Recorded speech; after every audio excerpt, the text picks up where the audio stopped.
Well, we were over at a friend's house the other night, Donnie Jr. And we were hitching some horses. He's got a nice heavy team coming along. Pretty good pair of prospects they are. And we were going around with the team, and Don Sr. pulled up. Gosh, it was good to see him. And after a little while, it was Don Jr.'s time to put his heavyweights on the sled, and Don told the guys, "Hey, make sure the old man gets up. I got a spot for him right here on the pulling sled." So we put Don on the pulling sled and put the lines in his hand, and he pretended he didn't want to, but I'm pretty sure he did. And gosh, that was good to see. And what a craftsman with the lines Don Meadows is. Probably been over a year since he drove a team of horses and hadn't lost anything. Just the most deft touch on the lines, and he always has had, and a quiet demeanor, and that team just responded to him tremendously. And he drove them for a full lap around on a pretty good sized load, and kind of entertained us with some stories, and just everything it should be. And it kind of got me thinking about who Don is. What a great man he's been. You know, a great family man, a great friend, and a tremendous horseman. Don has achieved so much throughout his horse pulling career. I think it was 5 out of 6 times he won the New York State Fair. And he told me it would have been 6 out of 6, but he made a little mistake driving is what he told me. I doubt that. But tremendous horseman, and really could get a lot out of horses and really cared about horses. And he passed that right down to his son, Don Jr. And Don Jr. is a tremendous horseman also, who's achieved a lot in his own right with horses, both heavyweights and lightweights. So as we're going along with some of this, we're going to patch pictures in here, and I'm going to read you a couple articles. One is, a few articles to be sure. One is about Don Sr. that I wrote in Rural Heritage magazine back in 2004. And then one is about Donnie Jr., spring of 2016. Good Lord, Nick, that's been 8 years already. And that's in the Small Farmers Journal.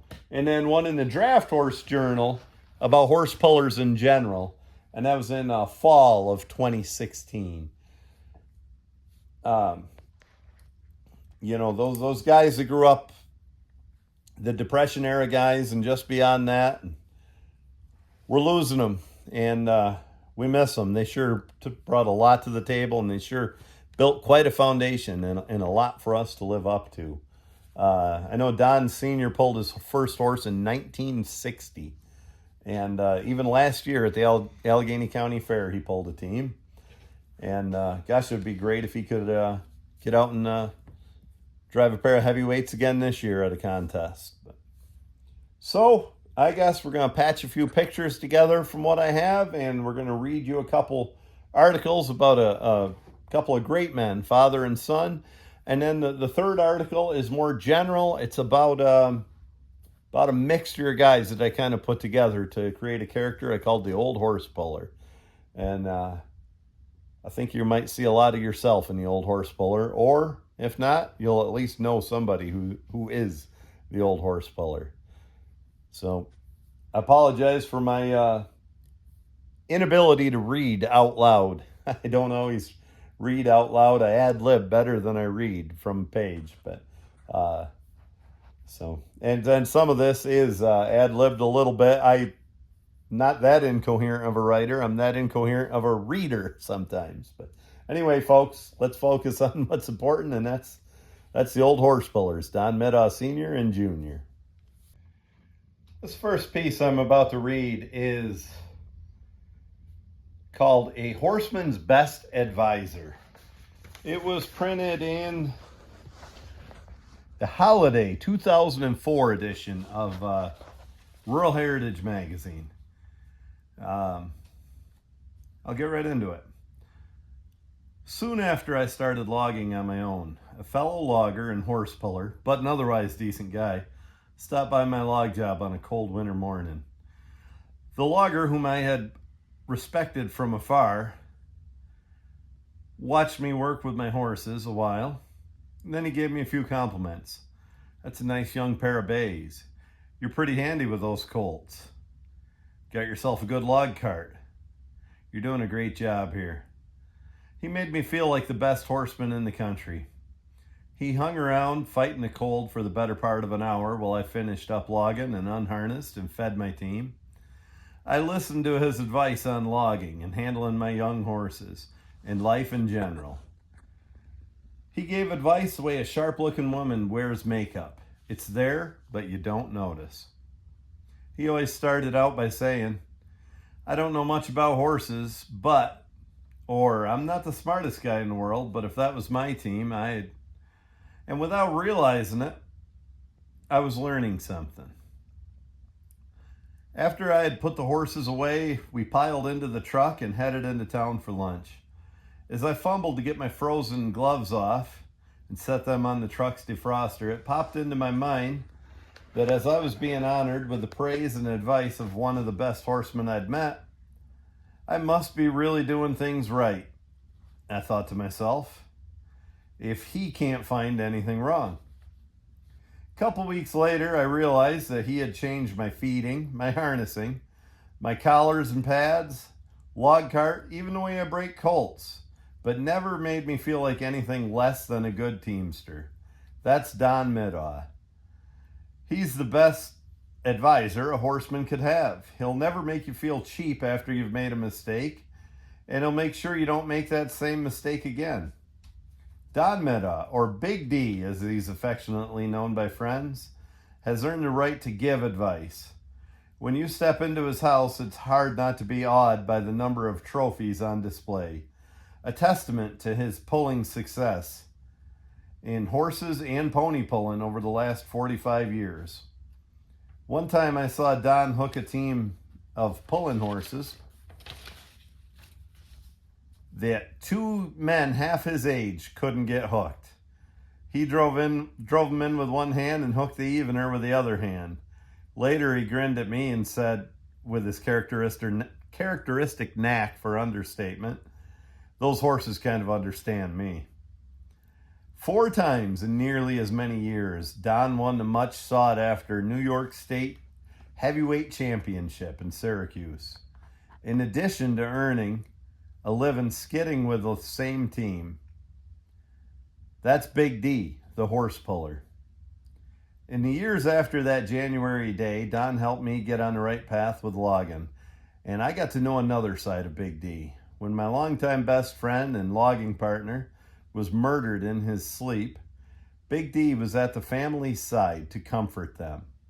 No counselor could have been much more help as the grief-stricken family.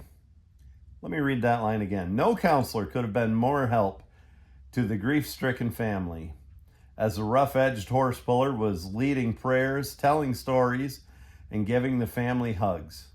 His words were just what we all needed to hear during a tough time. That's Big D, the friend. About a year later, that same poor family lost a father who was for many years one of Don's best friends also. They lost a father in a logging accident. Big D was again there with the right words. Some people are as good with words as they are a set of lines. That's Big D, the man. Don loves pulling horses, and he loves his family and friends. When a big white truck rolls into a horse pull, you can bet Don has come with some horsepower. If he's not at the pull, he might be home giving his grandkids a wagon ride with the horses. I stopped by Big D's house once and asked why he hadn't been at the Polo Champions in Syracuse that day. He said he thought about going, but then decided not to. When I told him I thought he'd have probably won it, he gave me his trademark grin and said, well, the grandkids wanted an Easter ride that weekend. And I didn't want to let him down. That's Big D, the grandpa. If you're at a horse pull and you see a man in a blue fishing hat kicking stones up from under the front of the pulling sled, Say hi to Big D. If you're driving around Western New York and you see a barn door painted with a pulling scene so lifelike you can hear the crowd cheer, do what Big D always says at the end of every visit and stop in sometime. Well, Don Sr.'s half of the equation, what this is about. The other half is Don Jr., good friend of mine, and we do a lot of business together with horses and logging. Here's a piece I wrote about Donnie Jr. for the Small Farmers Journal, spring of 2016 it was published. You'll have to excuse my reading, and sometimes I end up paraphrasing my own writing. But the title of this one is, Why Keep a Dog If You Are the One Who Barks? A couple of years back, I spent a couple days logging with Donnie Jr. Since the job was closer to my house than his, we used my horses to skid the job. Roy and Libby was the team. This team had skidded more timber than a lot of 230 timberjacks will ever hook onto, but at this point in their lives, they hadn't skidded logs in a couple years. I was pulling the team at horse pulls and kept them hard with occasional farm work, but mostly pulling on an exercise sled to keep them in shape for pulls. Donnie was working out a couple details with a landowner while I started cutting and skidding. Landowners are always happy unless they think the loggers are going to make enough money to put food on their table. The team was a handful to control. I was loud as I barked orders. They were on the line so hard I wrapped the wet lines around my hands to hold them as I sawed the bits, trying to get the edge off them and hoping they would settle in after a couple hitches.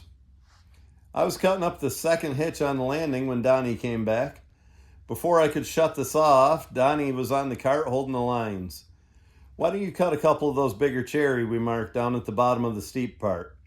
I'll hook on after I hear the first tree fall, Donnie said as he folded the long lines and sat on them to keep the tails out of the way. It's probably becoming clear to you now that Donnie not only carries authority over horses, but also his logging partner. I half slid and half walked down the steep hill, carrying my saw and wedges to cut the first of 4 nice cherries. After I made the notch, I was coming around to make the back cut when I noticed Donnie on top of the hill waiting.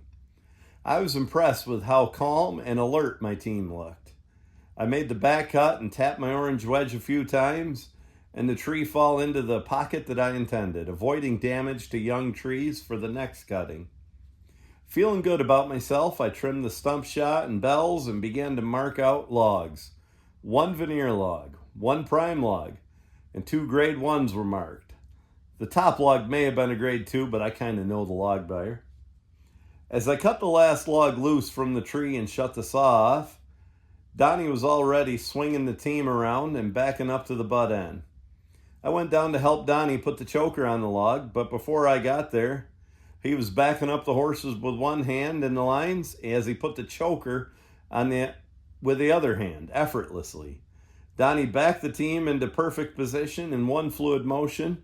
He hooked the choker to the cart, stepped off to the side, squared the team up, quietly calling on Libby to stand up. Once the horses leaned into the collar and the chain was tight, Donnie chirped to the team and they moved 4 logs ahead, about 30 feet to the base of the hill before Donnie called out, "Woo." Roy and Libby stopped and calmly leaned into the load, enough to keep everything tight, as Donnie got on the seat of the cart. He surveyed the hill as the horses rested. The horses' body language said they were ready to go, and Donnie tightened up the lines and started up the hill. As the horses planted every hoof perfectly, and exerted tremendous power climbing up the steep hill with nearly 400 board feet of hardwood, I came to grips with the sad fact that I'm not in the same league as Donnie Jr. in terms of horsemanship. He rested the team once on the way, long enough to catch their breath. The pinnacle of our craft, or art if you will, is what came to mind while I watched Donnie work my team so calmly to the crest of the hill, with Donnie's hands on the lines, giving them assurance and firm commands with confidence. This was the same team that nearly ran away with me a half hour earlier. I only remember two things my 8th grade English teacher said, as these pages might suggest. One was that they'll have to burn down the school to get me out of 8th grade. And the other is that there's a fine line between fishing and standing on the bank like a fool. As the other trees came up the hill and the rest of the job went up the other hills to the landing, I realized Donnie was fishing and I was nearly standing on the bank like a fool. I found that a team of horses or oxen need a strong leader, one they can believe in, to guide them the right way. It's said that you should be more afraid of an army of 100 sheep led by a lion than 100 lions led by a sheep. That leadership is the difference between the absolute best of the Teamsters and the rest of us. Those who are head and shoulders better can be counted in single digits. Men like Don Middaugh, both senior and junior, Les Barden, and Howie Van Ord with oxen, Nathan Hine as well. All these men understand that there's no sense having a dog if you're going to bark yourself. Being a leader and authoritative is like the lion mentioned earlier, does not mean being loud. Bands that can't play good play loud. Likewise, if there is no strong leadership in organizations, sports, politics, or our craft of draft teams, the loud ones take over.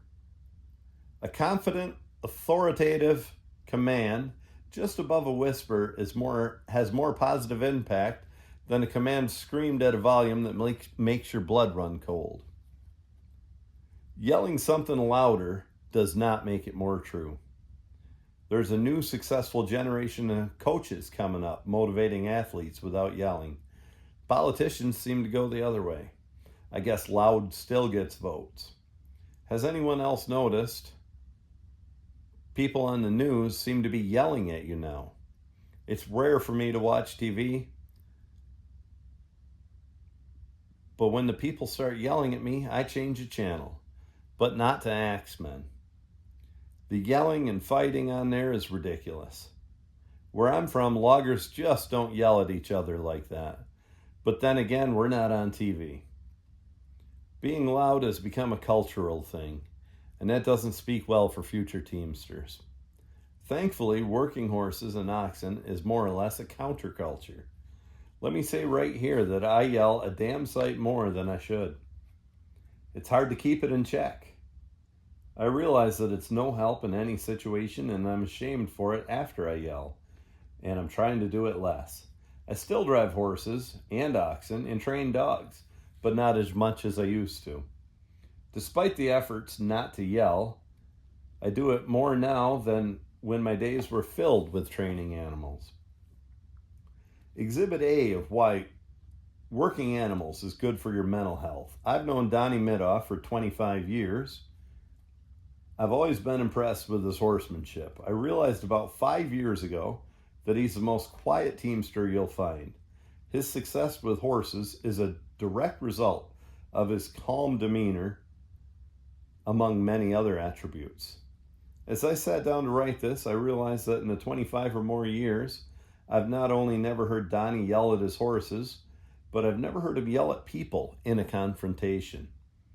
That means he can cross 4,400 on the dynamometer with a heavy team or break a pair of colts to work, but he likely can't get into Congress or onto the TV show Axemen.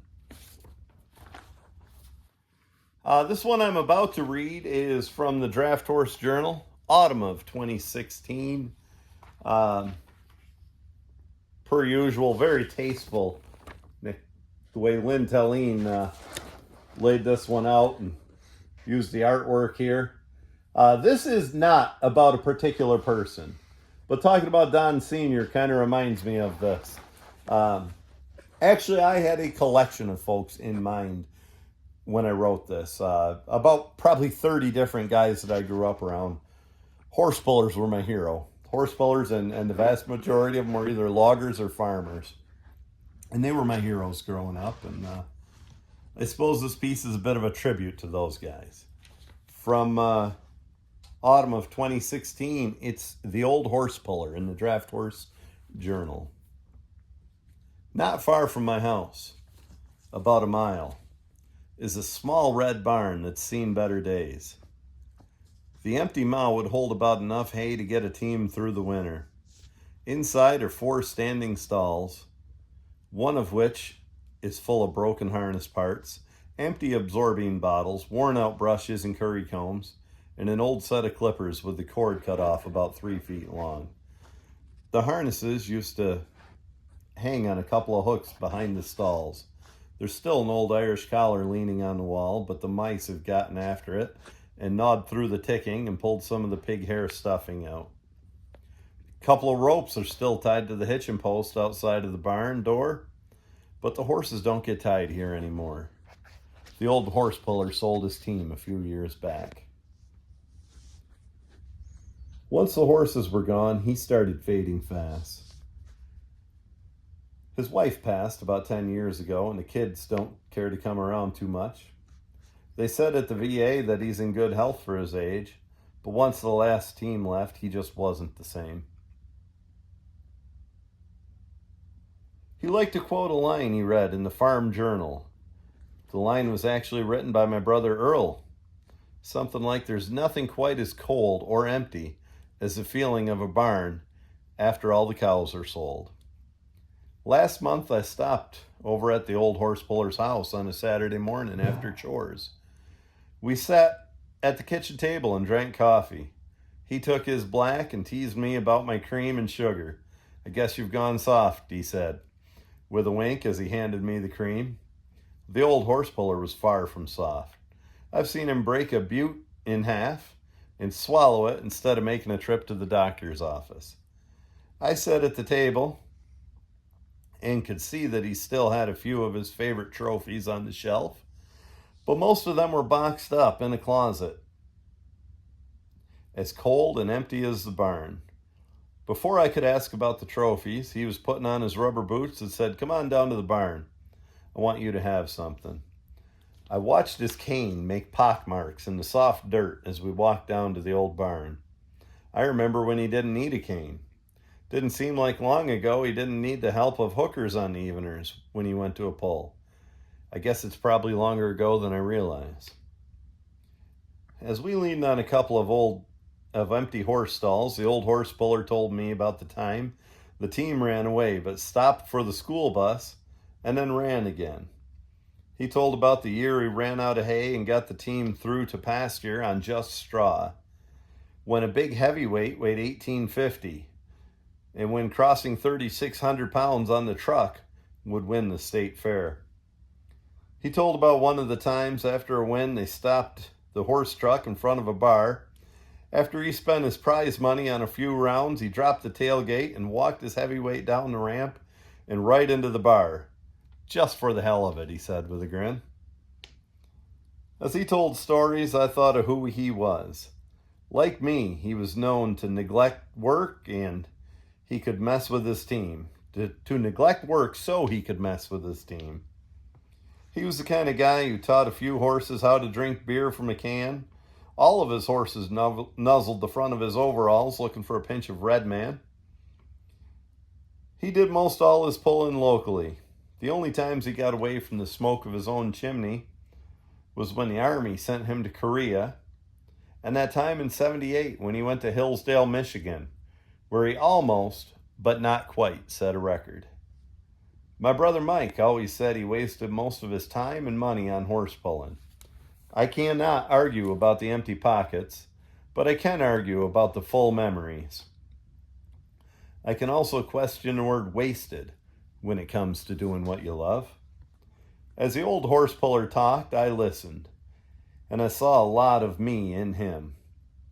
He was shoving some stuff in the front of the stall around with his cane as he told me about using open blinders on a bay horse he used to pull. By the time the story got around to the part about waving to the crowd, he had a set of 4 pulling corks on the end of his cane. They had a wire through the nail holes and a cardboard tag, like a lost Christmas present. The tag was written in pencil and said Duke. He thought of how he had meant to send those shoes along when he sold the old roan. Duke's gone, he said. He won't need those, he mumbled to himself as he slid the shoes off his cane and into the manger and knocked a couple of empty old pull-tab beer cans to the floor. That's what I want, he said out loud as he smacked the side of an old set of hame covers that was hanging over the manger. A little cloud of dust rose when he smacked them. Why don't you take those home with you? He lifted the hame covers, and I realized I'd never saw the old horse puller drive a team without those hame covers. If you don't use them on your horses, you can hang them over a beam, or you can use them to patch a broken window. Hell, I don't care what you do with them. I want you to have them, he said as he motioned for me to carry them out. I threw the hame covers in the back of my truck and said, I'll try them on tomorrow. Then I'll swing by here with the team. His cane made new pockmarks in the dirt, walking back to the house as I backed out of his driveway. That was the last time I talked to the old horse puller. I never did swing by with the team. He died last week. Sooner or later, all of us will use up all of our hitches, just as the old horse puller did. I'm going to miss him more than I ever realized. I wish I knew him better. I wish I could find the right words, but they're not quite there. That's all right, because I'm sure you know the feeling that I can't quite express. I'm sure you know, because I'm sure you have your own old horse puller. I think tomorrow I'll harness up, put the hame covers on, and drive the team a little ways. I'm pretty sure when I go past the old barn, I'll have a tear in my eye. I'm also pretty sure if the old horse puller were there, he'd call me soft, and he'd be right.